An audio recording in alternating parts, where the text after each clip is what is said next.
What is going on, Mavs fans? What is going on? Oh, happy days are almost here again.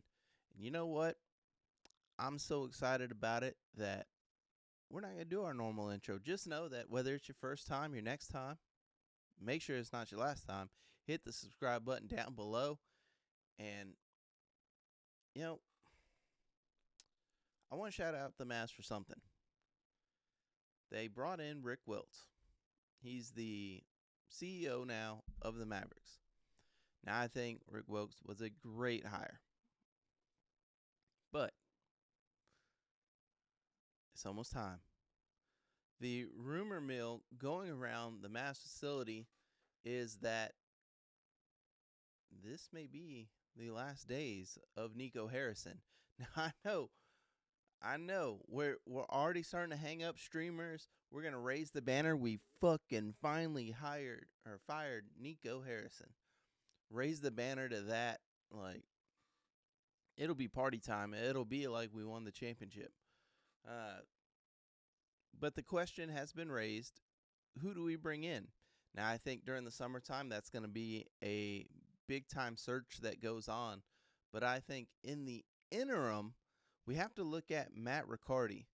That's who I'm throwing my hat in the ring for. You got a guy that's from Dallas, who's been a Maverick fan, who's been one of us, and has watched Nico tear this team down. And he is, I know Michael Finley gets a lot of shine as being an assistant GM, but Matt is also an assistant GM for this team. And he's done a lot of great things. He gets involved in a lot of great things. And maybe you've seen, if you watched the fan jam and stuff like that, you've seen Matt on air. He does interviews and stuff like that. He doesn't mind being a face for this team. And maybe I'm all wet, but it seems like he would be the clear front runner for this job, at least in the interim. Now, once the offseason rolls around, I mentioned Rick because I personally would want Rick hiring, involved in the hiring process for a GM. I really don't want Patrick Dummy Dumont over there making all the decisions for finding a new GM for this team. The scary thought is Patrick kind of hinting at trying to let Nico, fix this mess and find his way out of it and stuff like that, because frankly, we suck right now. But the news is that if we do continue to suck, that we will start 2026 with Harrison in the rear view, eating our dust as we leave him behind. So that's what the rumor is that if they do continue to lose by New Year's, Nico Harrison will be gone from the organization. Me personally, I say screw that. Let's get rid of him now. If you want to let him collect a paycheck for November. If you're thinking, hey, we'll just let him be here through the holidays, okay, cool. But already start making the moves to get him out. Already start letting other people come in and make decisions. Because, hey, it's the holidays. Even though he destroyed, our team, even though he destroyed our hearts, I don't want to stoop to his level. So let him collect a check during the holidays. That way his family doesn't stress, and then kick him the hell out. Tell him talk to the mayor. Tell him he has to leave Dallas completely. He has to leave Texas. Somebody write our governor. Say, hey, once he's fired, tell him he's out of Texas. He can't even be in our state. But that's my thoughts on that. Let me know what you think down below. Is this good news? Are we feeling this? Who do you think is going to come in as Mavs CEO? Who would you like to see as our interim? Again, Matt Riccardi is who I'm throwing my name in the box, in the hat with. But we do have a game tonight We are taking on the Milwaukee Bucks there in Milwaukee. Giannis, well, he's about to probably do something awful to us. It's looking like Gafford, he's day-to-day. He's questionable. Anthony Davis, questionable. But let's be real, Mr. Glass will probably end up sitting out tonight. Derek Lively out.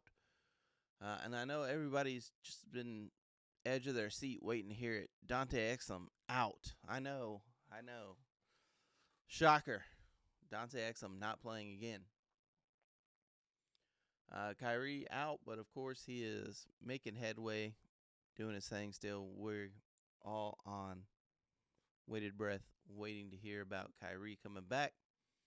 But we may see a Dwight Powell, Musa Cisse front court. And after what I saw from Cisse, I'm totally okay with that. Looking past this game, it gets a little scary. Bucks probably going to beat us. We go then to Phoenix on Wednesday and play the Suns, who have been starting to gel. So that's probably going to be a loss. The Clippers, that's probably in our range. They got to punch down to us a little bit, but we got a puncher's chance against the Clippers. Portland, man, it's funny. Once Chauncey got arrested, they started winning some games. So that one, I think we're going to lose. Minnesota Timberwolves, mark that down as a loss. New York, mark it down as a loss. And then Friday we do play the Pelicans again. And then we play Memphis again. So, and that's a back-to-back again. November 21st, we play New Orleans. November 22nd, we play Memphis. And those are 2 road games again. So schedule does not get any easier for us. I see the Clippers and New Orleans, us picking up some wins. Hopefully, knock on wood. We at least got a chance in those games. And the other 4, 6, 8 chalk us up. We won't even talk about the next 2 because, yeah, those are guaranteed losses. So 2 out of the next 10, I see us having a shot at winning. But could we lose 10 in a row? Totally. And if you're curious now, if I piqued your interest, it's Miami, the Heat, and then we bring the Lakers into the AAC Friday, November 28th. So those are our next 10 games, guys. Maybe 2 wins. So I think Nico Harrison's time is done. That's why I'm already getting excited, and I'm starting to hang the streamers, order the balloons, because if the rumor mill is true, it's about to be party time, baby. We're about to get rid of this cancer. And if you follow me on Twitter, I was thinking about it the other day, and I put out that, man, Nico Harrison, I don't know what happened to him, because when he came in, he did some good things, He traded for Kyrie. He got the draft rights to Derek Lively, P.J. Washington, Daniel Gafford. He did some good things.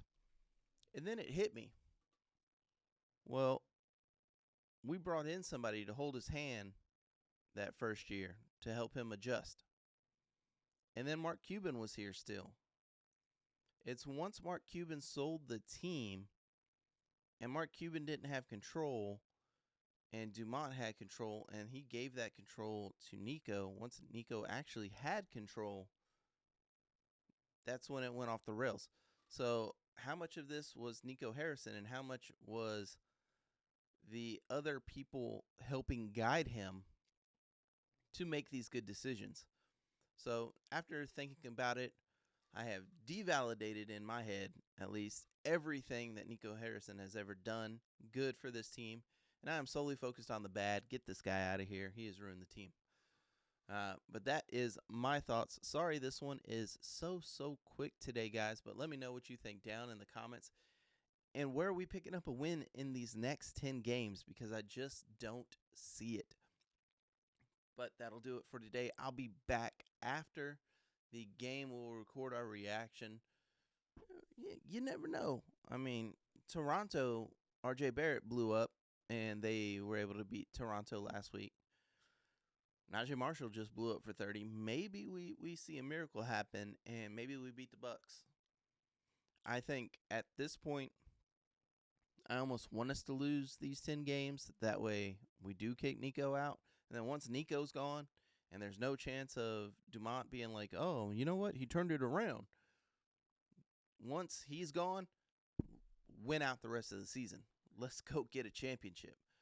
I do not want Nico Harrison being able to say that he fixed this or he did anything good for this. And again, we know damn well he just got lucky. I guess you could say he drafted Cooper Flagg because I think I was worried. I'm pretty sure all y'all were worried that he was about to package up that first-round pick and send it away. So that's the one good thing he did, right? He didn't package up a first-round pick to go get another 30-something-year-old guy, and he actually drafted Cooper Flagg. But beyond that, done. Just like this episode is done. I'll see y'all guys later. Peace out.